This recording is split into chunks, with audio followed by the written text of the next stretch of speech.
राधे राधे महाराज जी।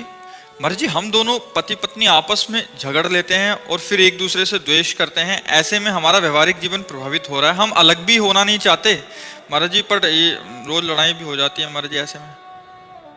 नहीं, लड़ाई क्यों करते हैं? अनुकूलता और प्रतिकूलता ये दो ही संसारिकता हैं। अनुकूलता में हर्षित होते हैं और प्रतिकूलता में शोकित हो जाते हैं। अनुकूलता में राग होता है, प्रतिकूलता में द्वेष होता है। अनुकूलता में सुख होता है, प्रतिकूलता में दुख होता है। इसी को अध्यात्म के द्वारा समान बनाया गया है। अनुकूल प्रतिकूल में समान, सुख दुखे समय कृत्वा लाभा लाभो जया जयो। जब वो नाराज होकर कोई ऐसी बात कहे तो शांत होकर सुन लीजिए, उत्तर मत दीजिए, लड़ाई मत कीजिए। अलग होना क्या जीवन का निर्णय है? क्या जीवन इसी में आनंदित होगा? क्या तुम ब्रह्मचर्य आजीवन रह सकते हो? क्या वो आजीवन ब्रह्मचर्य रह सकती है? तो क्या व्यभिचार के द्वारा पाप करके नरक जाने का रास्ता पुष्ट नहीं करते? अगर तुम दोनों पति पत्नी मिलकर प्यार से जीवन व्यतीत करते हुए, भगवान का स्मरण करते हुए, तो सद्गति हो जाएगी। लड़ाई मत लड़ो, उसको प्यार करो। एक कुत्ते को प्यार करे तो पूंछ डुलाने लगता है। हम मनुष्य को प्यार करें तो क्यों नहीं अधीन कर सकते? प्यार में पशु को अधीन किया जा सकता है। तो हमें लगता है कि हम अपनी पत्नी को प्यार करें, पत्नी को चाहे अपने पति से प्यार करें। ये इधर उधर जो गंदी बातें हैं ये सब छोड़ दे। दंड भोगना जब पड़ता है तब फिर होश उड़ जाते हैं। अभी तो यहाँ कहे कहाँ नरक है, कहाँ स्वर्ग है, ऐसे बोलते हैं कहाँ नरक स्वर्ग है। यहीं देख लो नरक स्वर्ग है। देखो सारा खेल कर्मों का है। तो हम लोग बहुत होश में चलें। ये लड़ाई झगड़ा पति पत्नी में जैसे लड़ाई झगड़ा होता है, एक को गंभीर हो जाना चाहिए। जैसे आप सत्संग में आए हो, भाग्यशाली हो, अब आपको गंभीर हो जाना चाहिए। वो नाराज हो, तुम चुप हो जाओ। ज़्यादा नाराजगी की बात कह रही, घर से बाहर निकल जाओ। आधा घंटा बाहर बैठो चुपचाप, फिर चले आओ। लड़ाई झगड़ा करना उत्तम बात नहीं। यही देखो अभी बात आई संबंध विच्छेद की, और यही बात हिंसा में आ जाती है।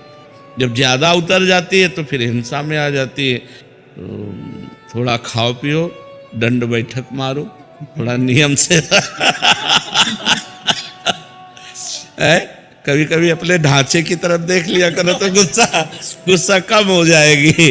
हाँ, शरीर में पुष्टता, और खाओ पियो, ठीक से रहो, भजन करो। और बच्चा तुम भी लड़ा मत करो।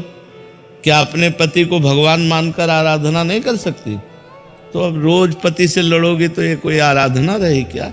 कभी कोई बात है तो बैठ करके मानते हैं। गृहस्थी में ऐसी बातें होती हैं जिनमें एक दूसरे की मन मुटाव प्रतिकूलता बनती है, लेकिन वो ज़्यादा नहीं, 10-5 मिनट।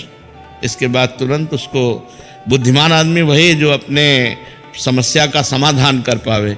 और समस्या बढ़ती चली जाए, समाधान ना हो तो फिर गृहस्थी ठीक नहीं। ये गंदी बात है। लड़ाई झगड़ा अच्छी बात नहीं है। इसी से बड़ा दुर्व्यवहार होता है, बड़ी हानि होती है। कई बार ना चाहते हुए बड़े अपराध बन जाते हैं। इसलिए बहुत शांति। ज़्यादा जैसे पति होकर के ज़्यादा टॉर्चर करे, ज़्यादा गुस्सा दिखाए, ज़्यादा मारपीट करे, तो अब वो पत्नी का मन प्यार के लिए तड़प रहा है, व्याकुलता है, पति उससे बैर विरोध का, अब वो इधर उधर फिर दृष्टि। जैन का सिहानिया जी। राधे राधे महाराज जी। महाराज जी, मैं अपने पति से समय समय पर 12 ज्योतिर्लिंग इत्यादि तीर्थों के दर्शन कराने के लिए बोलती हूँ, पर उनकी रुचि वृंदावन धाम में है। हम हर बार तीर्थयाटन में श्री धाम वृंदावन आ जाते हैं। तो क्या मेरी सब जगह दर्शन की आकांक्षा सही या एक धाम से पूरी हो गई? भगवान शिव जब कृपा करते हैं तब भगवान श्री हरि के नाम रूप लीला धाम में प्रेम देते हैं।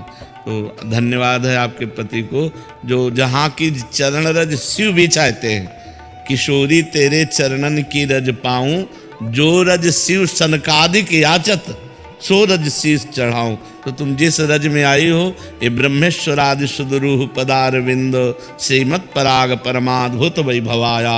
ब्रह्मा और ईश्वर भगवान शिव भी जिस भूमि की वंदना करते हैं, जिसकी रज को अपने माथे पे लगाते हैं, वही वृंदावन धाम। यहाँ आ गए मतलब सब दुनिया के तीर्थ हो गए। क्योंकि जितने भी तीर्थ हैं, आप गौर से ध्यान दीजिए, भगवान शंकर के सिर पर गंगा जी विराजमान हैं। और वो कौन है गंगा जी? भगवान का चरणामृत है। जब भगवान वामन रूप धारण किए और वो ब्रह्मलोक पद गया तो ब्रह्मा ने वो जल चरणों का प्रक्षालन करके कमंडल में रखा।